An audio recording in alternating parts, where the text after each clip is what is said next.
Hey, it's the Mac to the Future show. We have absolutely nothing planned for this evening. I was away last weekend, so we're just going to kind of wing it. Not sure if this is going to work out or not. Wouldn't be the first time.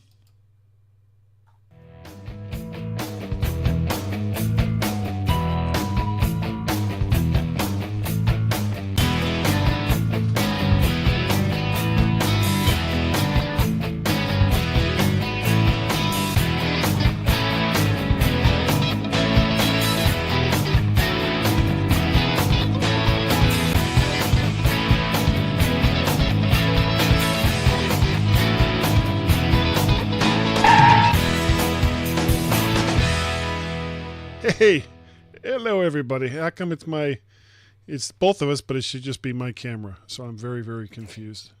I shouldn't be here. I don't know. Wait a minute. If I But go here like I am. this. No, there you are. Yeah, I'm here. It's doing something weird. That light should See, be off. it's not bringing up my main camera. That's all right. I'll just go like this. There's my lower third. Yeah. Oh, yeah. And now it's gone. I'll bring up your lower third. Here it comes. Ooh. Here it is. Live from Guatemala. Guatemala. You're still, yeah. Are you planning on leaving Guatemala I anytime soon? cannot get out of Guatemala. There's a wall. Can't get out. A border wall. Oh, you know what? I just figured out what the problem was. There. Oh. Well, now I it's figured just it you. out. Yeah, now it's just me. So don't see I will it do now. that again. Here it comes. Ooh, Okay. it slides in, and then it's going to slide out. Here It's it goes. the Future It's Live leaving. Cast, guys. So drive my Mac podcast. Okay, so All right. here. As you can, we have absolutely nothing planned for this evening. I don't really know what it is we're going to talk about, but we're going to have some fun. How has your week? Now, we didn't do a show last week. I was very. You were sick, last week. Yeah. and Well, wait. Were you? Did you do the well, wait, show no. with Dave Dave- last week? Yeah. David and I did the show last week. That's right. I It was the sick. My Mac podcast I didn't do last week because, And you didn't do one this week either, did you? well, that's what I meant. Was last weekend we didn't record a My Mac show. What's today? Wednesday.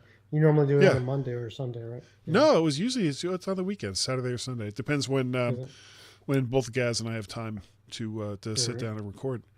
Well, you didn't Now do one last 'cause you were I was- somewhere. yeah, I was in Ohio. Yeah, I know. um, We saw the picture. Yeah, there was It looked like you went to Russia to get rations. it was cold. Yeah, It was really cold.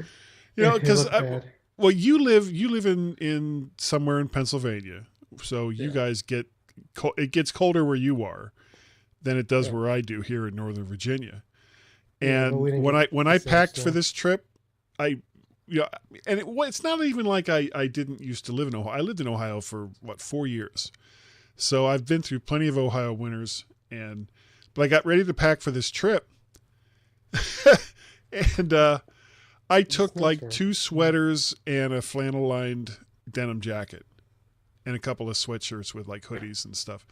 So I'm standing in line for this event. I went to the Audio Technica warehouse event, and I think it was actually somebody on the Mac to the Future page that told me about it, because I didn't know it, or maybe it was somebody from work. I don't know, but Yeah. I found out about this event, and I use a lot of So- audio technical gear. It's so obscure. I mean, it's Yeah. just. It I doesn't couldn't seem find like it on their website. I could not find it on their It website. doesn't seem like something that people go to that don't live close to it. Well, that's probably true, but I mean, it's not like the only thing that's not. Typically when I talk about Audio Technica, I'm talking about microphones. I'm talking about the AT 2100 USB or the AT 2005 USB, or some of their condenser mics and things along those lines. But I hadn't really used a lot of their other stuff. I mean, they've got headphones, they've got earpods, they've got turntables, they've got just a whole plethora of. They have lavalier microphones, they have all kinds of stuff. Yeah, I So don't know what any of that stuff is. But well, I know what I headphones are, but I don't know. well, you know what turntables are. I had one a long time Yeah, ago. they used to be a thing. People Yeah, would actually play. And the weird thing is with turntables, they're actually making a comeback. I had two You, of them with a microphone. oh, so you had two turntables and a microphone. Yes, Okay, that should be a song. it should be so. So I So go, you I went go to there well, and I you go to Ohio, and I yeah. got there relatively early in the afternoon, and it was snowing like crazy. Nothing Right. really much accumulated, but it was really coming down pretty heavy. And when my friend Dave's wife got home, I got out of the car, and I'd pretty much been in my car the whole time that I was waiting for one of them to show up. And I got out of Right. the car, and it was like, cold. It's cold, cool. Because I'm wearing like a hooded sweatshirt, and that was all. I hadn't even put a jacket on. I just got out of the car thinking, oh, this will be fine. And it was like, oh my god, it's so cold. So, um, I get up. But you I got get up. yeah, go ahead. Go Well, ahead. I just say I got up early the next day Hmm. because this thing started at 9 o'clock, and the first 35 people that showed up were going to get a prize. So I didn't know if I was going to be there early enough, to be one of those first 35 people.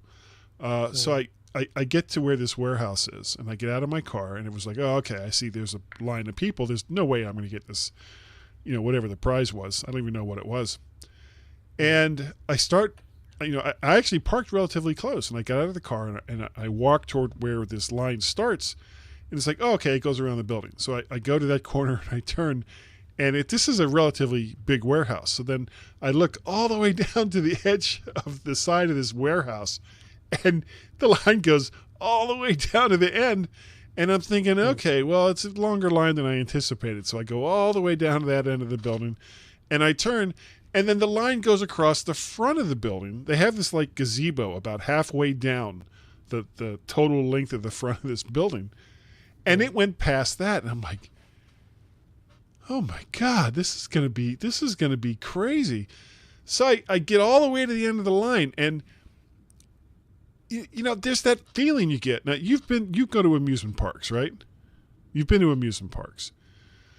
When you get into a Yeah. line for a roller coaster at an amusement Hmm. park, and it's a long line, and you're Hmm. looking at how many people are in front of you, all you can Hmm. think of is, I am never, ever, ever going to get on this roller coaster.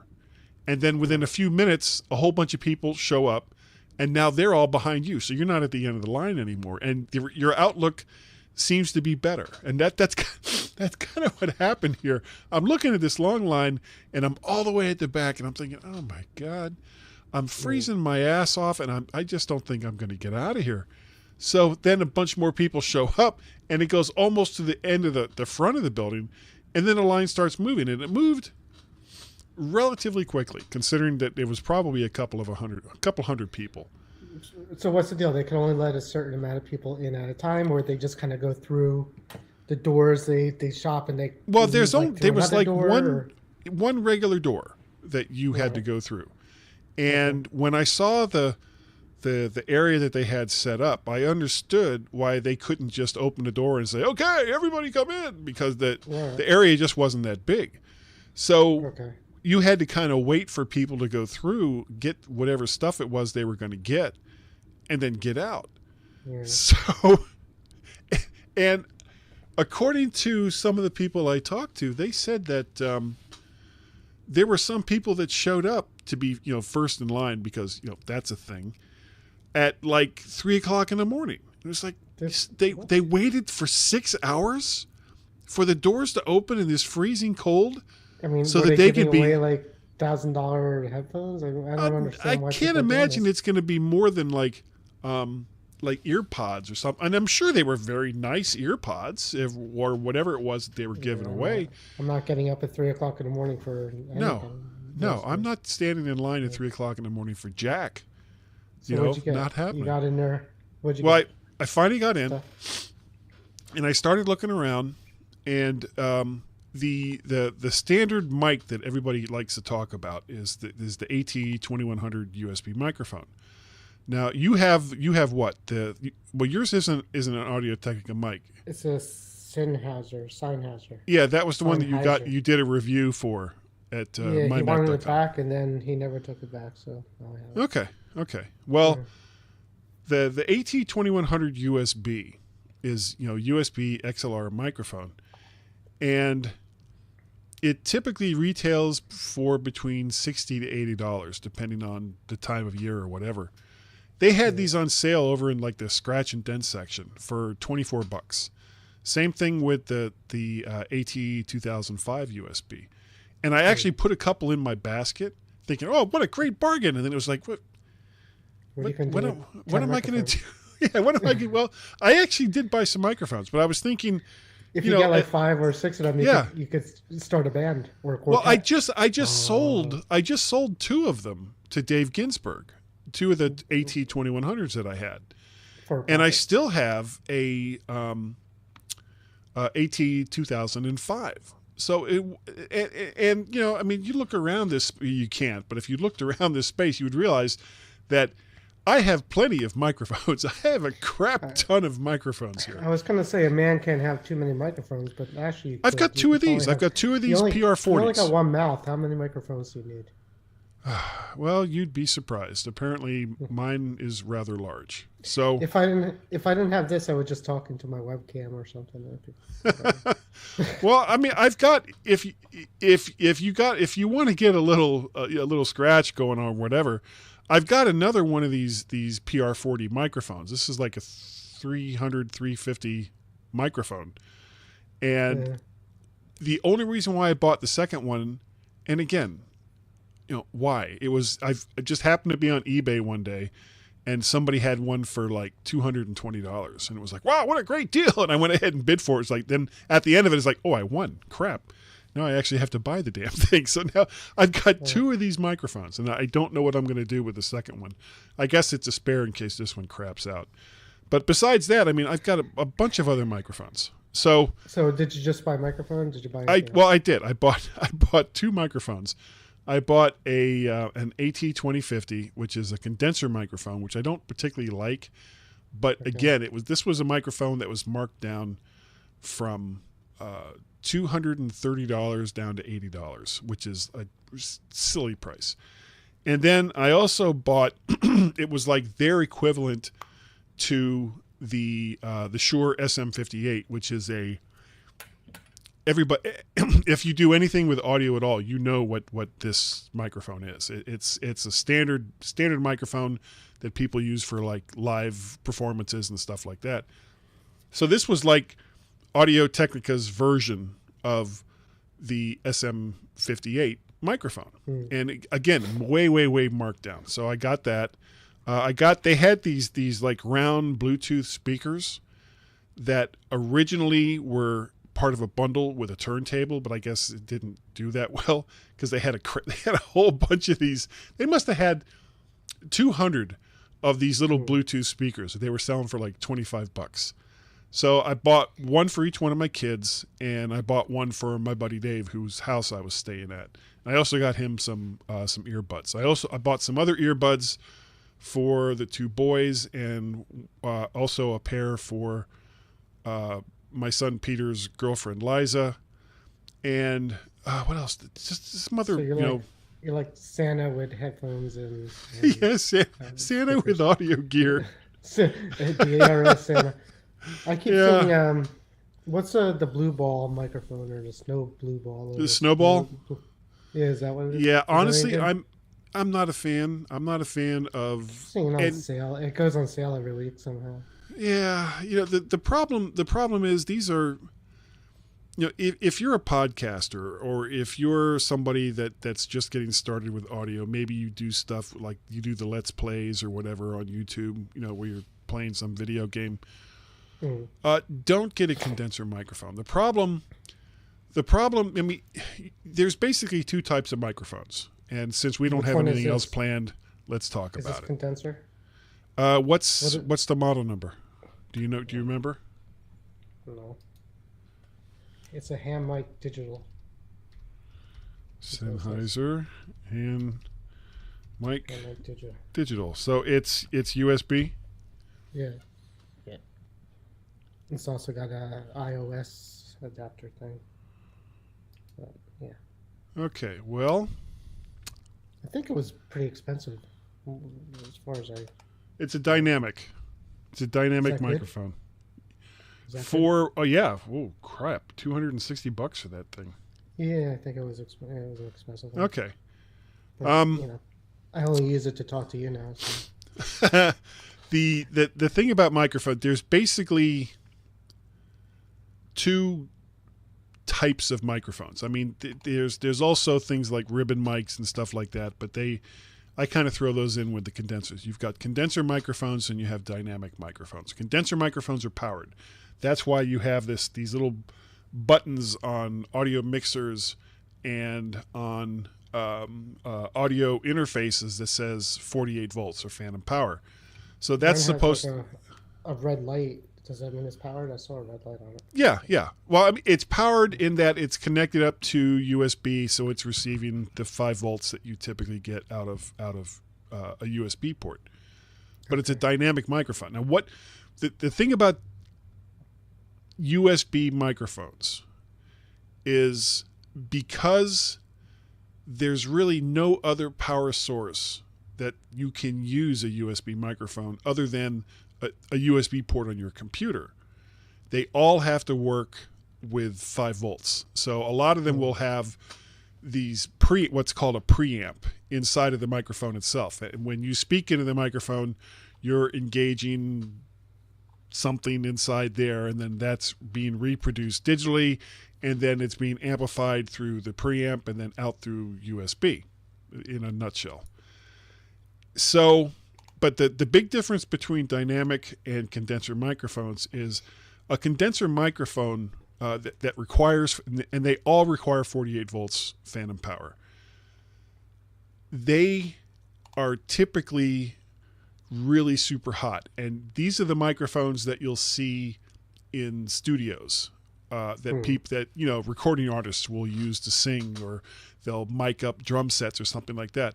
But the difference between a studio and someone's basement, like all of this, is that all of this is typically very noisy. You've got computers running, you've got hard drives, you've got fans, you've got Some people like put foam on the walls and stuff, right? Is that like a thing? Yeah, that's There's acoustic. That's acoustic foam.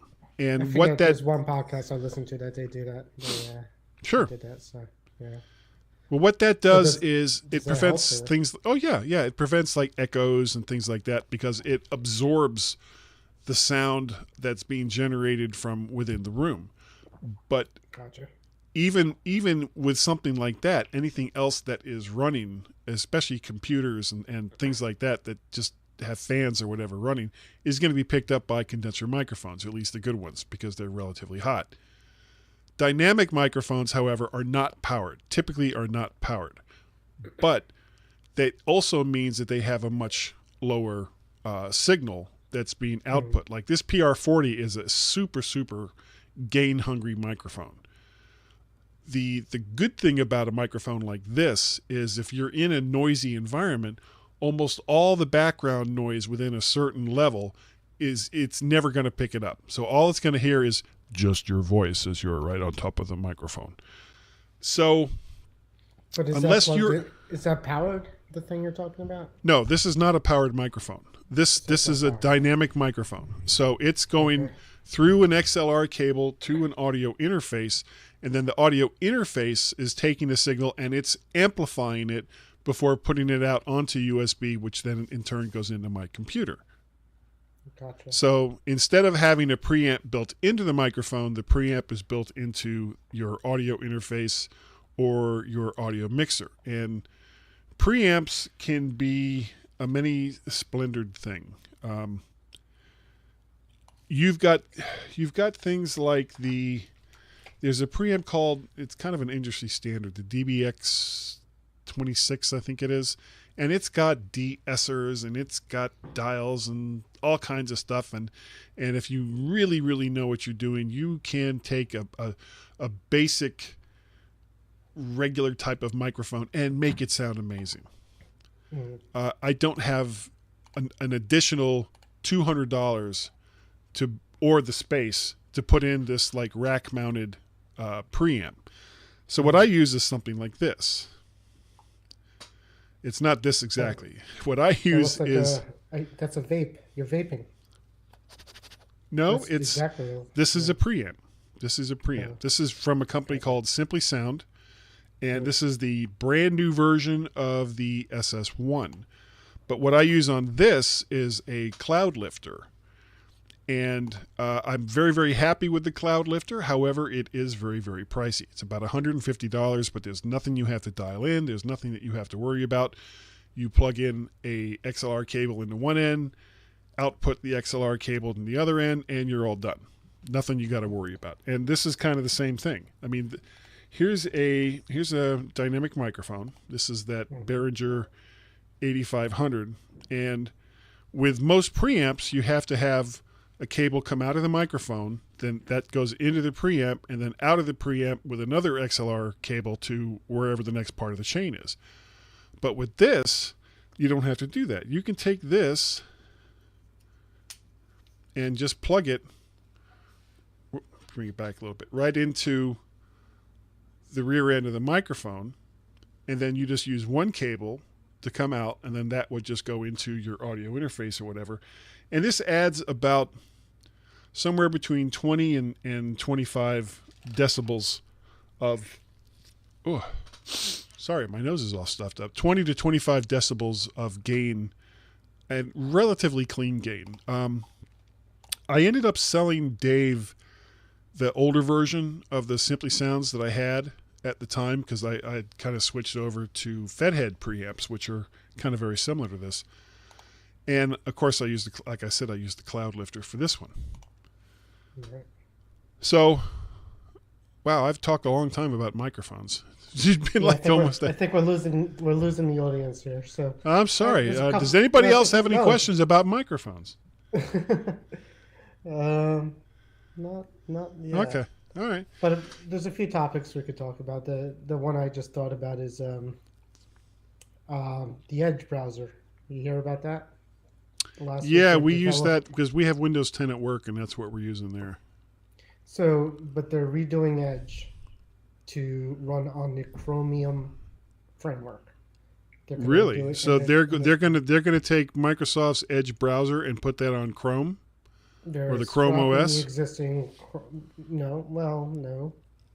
They're scrapping Edge the way it is, and they're going to redesign it to run on the framework that Chrome runs on. It's called the Chromium browser. And basically that means it's going to be like Chrome, but with Edge branding. It also means it's coming to the Mac. So Edge is going to come to the Mac eventually. But this is next year. So that's kind of interesting.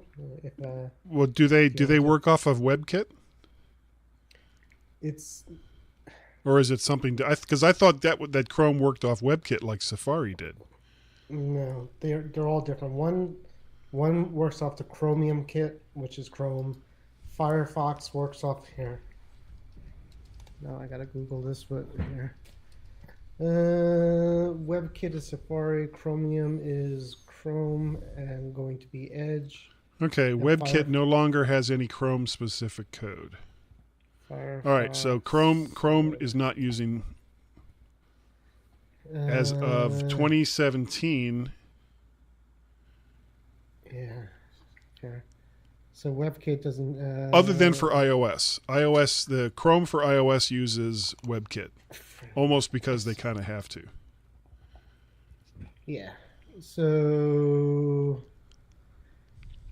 they all have different frameworks, and they all have different names. Edge has one, Firefox has one, and Chrome has one, and Safari has one.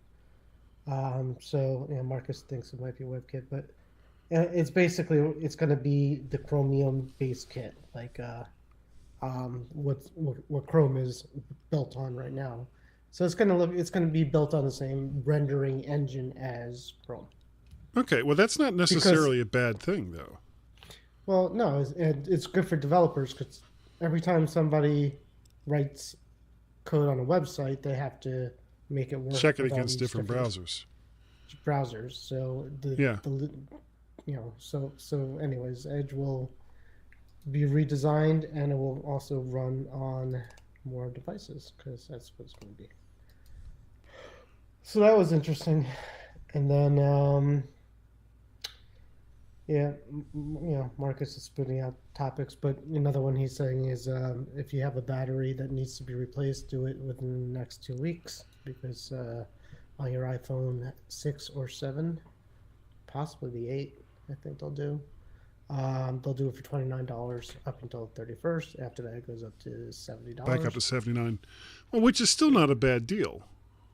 $79 to get the battery replaced in your phone, which basically brings it back to life again. I mean, it allows you to continue to use a 2 to 4 year old phone instead of buying a new one. And the fact that so much of Apple's sales 30 is better than 79, so 29. Well, sure, so. but I mean, to be able to continue to use a 4-year-old phone instead of going out and spending $800 to $1,200 on a new Apple phone, or much less for a Android phone, that's a significant savings. So, and it's I find it interesting that Apple does this at such even at $79, it's still a relatively low price, since so much of their sales is dependent upon sales of iPhones. I mean, it's like 3/4 of their income. Yeah, if it's just a battery that's wrong, but anyway, which isn't always I mean, it's part of the reason why I've got an 8 instead of my 6 Plus. So my son has 6 Plus a 7. crapped out. My son has a 7. His battery's at 60-something%, but I bought him an XR for Christmas that he's getting. Nice. So after the week of Christmas, I'm going to get the phone and one or two things: either get a new battery for that one, or my wife also has a 7 and she doesn't want to get rid of it because she doesn't know, she just doesn't care. But so Apple's giving you $250 towards a new phone with an iPhone 7, plus they'll give you another $175 on a gift card for another iPhone 7. We have 2 iPhone 7s that we could trade in. So in theory, we could get $425 off the price of a new phone. Right, and all it costs you is 2 iPhone 7s that cost you over $1,500 originally. But otherwise, 3 years ago. Yeah, but we're going to, we have nothing else to do with them. So, just pointing that out. What a bag! This is like me and microphones. It's like, wow. I don't really need this new microphone, but it's marked down from $230 to $80. No, if she gets the iPhone, because she doesn't want to get the Face ID ones because she has a really nice case for her iPhone 7. So I'm like, all right, well, I guess you could get the iPhone 8.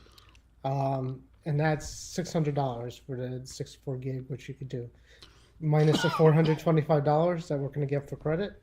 I'm talking $175. Who's not going to buy an iPhone 8 for $175 total? It's crazy. Yeah. So I got to convince her to do that. No, Marcus, my son's downstairs. He can't hear me. And my wife's in New York City, so she can't hear me either. So. Yeah, she's still in New York, isn't she? Yeah, till tomorrow. Yeah. Yeah. So, so that's my plan. So after I give him the phone, I got to convince my wife to get a new phone for herself. And we're going to trade in 2 phones. So we won't even have to deal with getting new batteries for those 7s, those crappy 7s that we have. What else? End of year stuff. No air power. 2 more. No, still no air power. Yeah, so we got 2 more weeks for that. I've been seeing some stories that Apple suppliers, and I'm not talking about Apple themselves, but the people that make their stuff. If the tariffs hit a certain value, and everybody seems to be saying 25%, that they're going to start moving iPhone production out of China, which is an interesting way to deal with a problem like this, because you can't just pick up a physical factory and move it from one country to another. And you can't just take all of the people that have experience working and making products like this and just put them in another country. You've basically have to train a whole new workforce. So I guess kind of what it comes down to is if these tariffs make it so that the only way they can make money is to move production out of China, chances are those factories won't go back. They'll stay in whatever country they get moved to. So do you think that this puts pressure on China to make some kind of trade deal to, and I don't want to get political here because it's frankly, it's boring as shit. Boring as heck. But to me, it sounds like an empty threat to me. I don't know. These companies' margins are pretty tight, and they're locked into contracts with Apple at certain levels. So, right, but as you said, it's not like you pick up a whole factory and move it. It's like, well, there's other factories. Well, it could.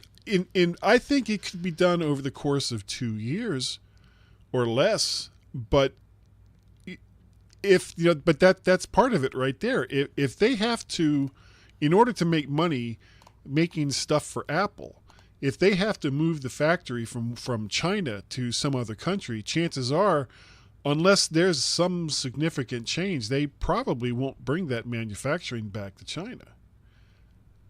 Yeah, well, I don't know. There's a lot involved. I know that they were talking about starting factories in the United States, and there was rumors about it, but I don't think that ever happened.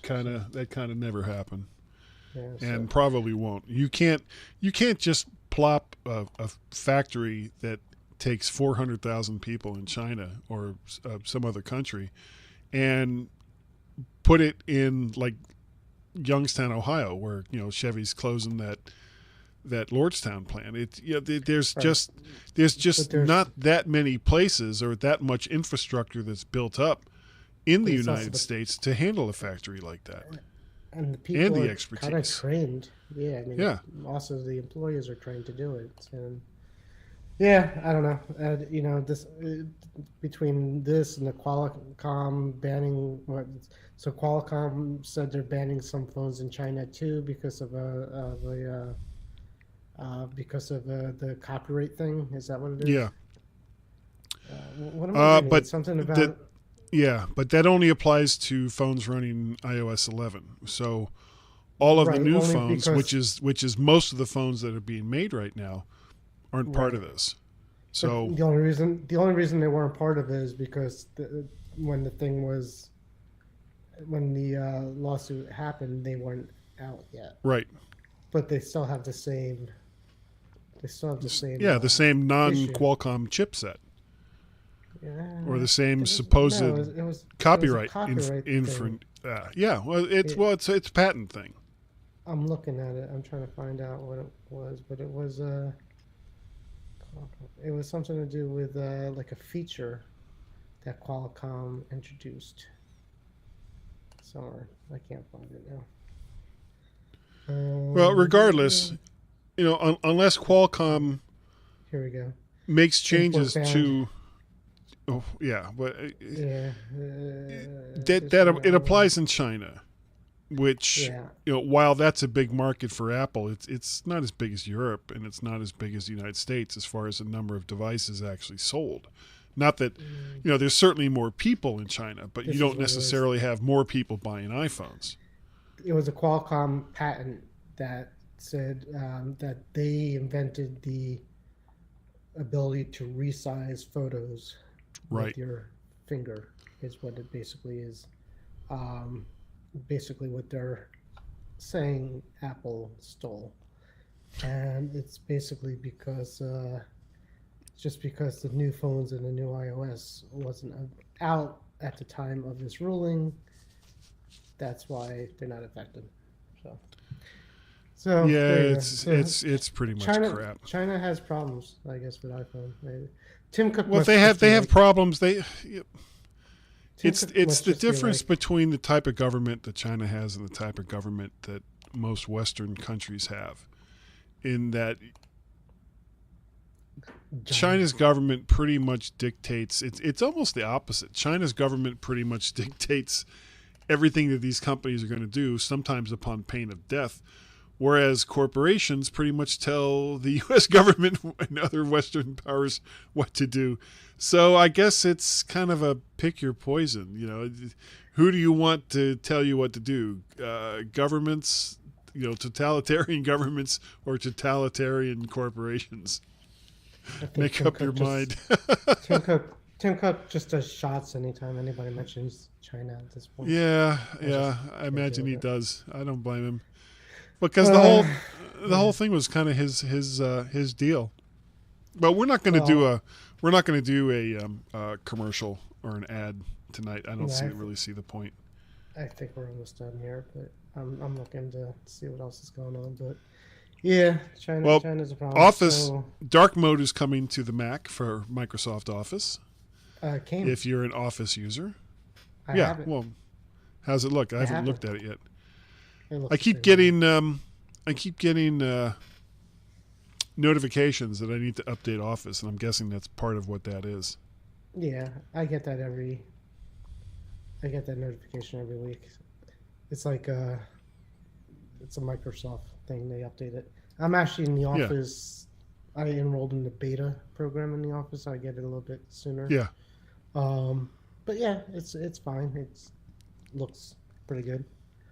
And then dark mode's coming to Chrome next year, is what they said.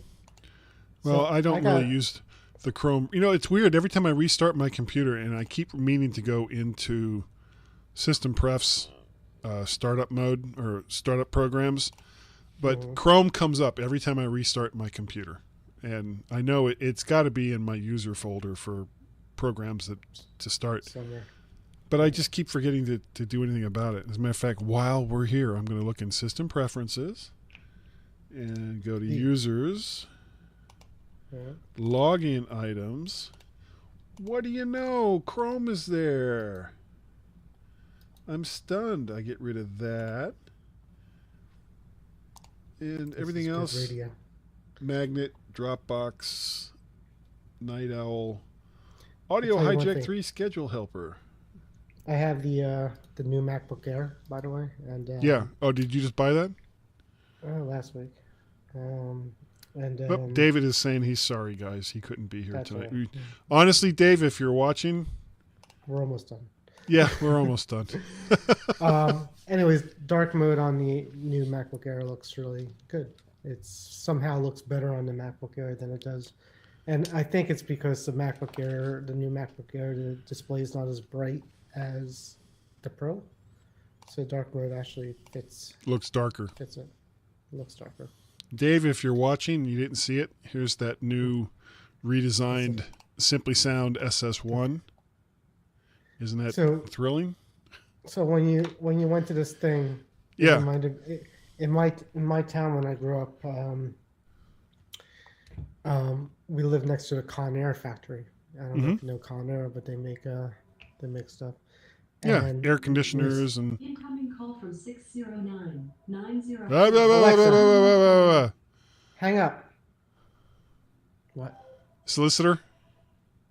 Always, yeah. Always, yeah. Yeah. No, they make like not refrigerators, air conditioning units and all kinds of stuff. Hair dryers. Yeah. Stuff.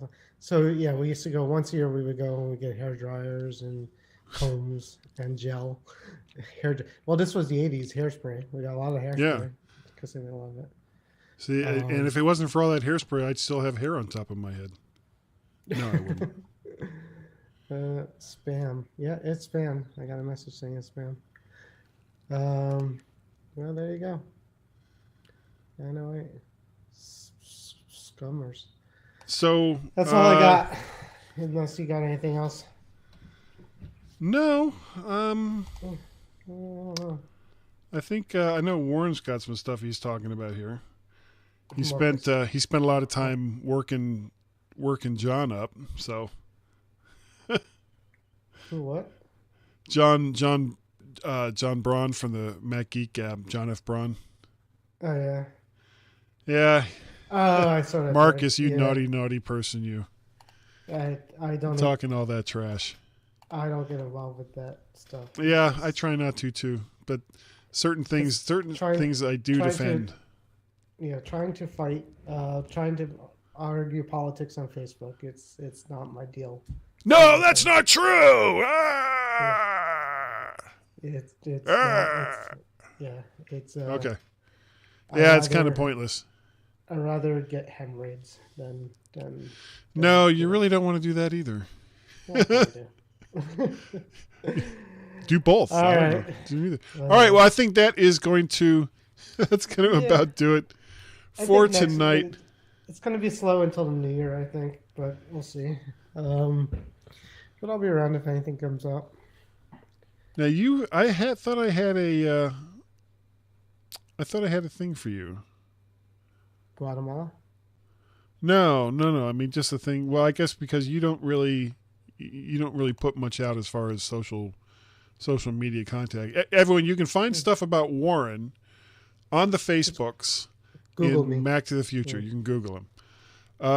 If you would like to know more about myself, you can. Actually, I need to change this. Don't send that to mttfgo.com. You can send that to guy@mymac.com. I am Mac Parrot on Twitter. I actually have a new website that I'm working on right now. I had like 3 or 4 different websites. I had one for Mac to the Future Go, which nobody was going to. I had one for Maltese Cube, the book I wrote that nobody was going to. I had like 3 or 4 different websites that nobody was going to. So I decided to consolidate them all into one site that nobody will go to, but it'll be a lot easier to maintain because it's only one. And it is Vertshark.com, VERTSHARK. Why? I'm going to let all the other sites expire. I don't know. Okay. You don't have to. You can go look at it if you want. But all the stuff that I do. Well, I'm saying what's the significance of Vertshark? Oh, Vertshark, yes. It's going to stand for Vertical Shark Publishing, which is going to be what I'm going to eventually put onto all of my stuff for branding. I kind of wanted to use Mac Parrot and MacParrot.com, but after I let that expire, somebody else picked it up, and it's just been sitting there with a welcome page, and nobody else is doing anything with it, and they want like some ridiculously stupid amount of money to get it back, and it's like I'm not paying $1,000 for MacParrot.com or whatever it is. So if you own MacParrot.com, you just hang on to that, because I'm sure one day it's going to be so valuable. So you just pay those fees every single year to hang on to that domain, and I'm sure it'll work out for you in the long run. In the meantime, I'll just put everything over on Vertshark. Call them up and go, rawr. Rawr. And I do have, I did start a new Twitter account, and it's just @Vertshark over there on Twitter. I don't think anyone's following it at the moment. It's kind of a lonely Twitter feed, but I may move a lot of my stuff over to there. I'm going to keep Mac Parrot as far as Twitter and all the rest of that goes, just because I've always had that.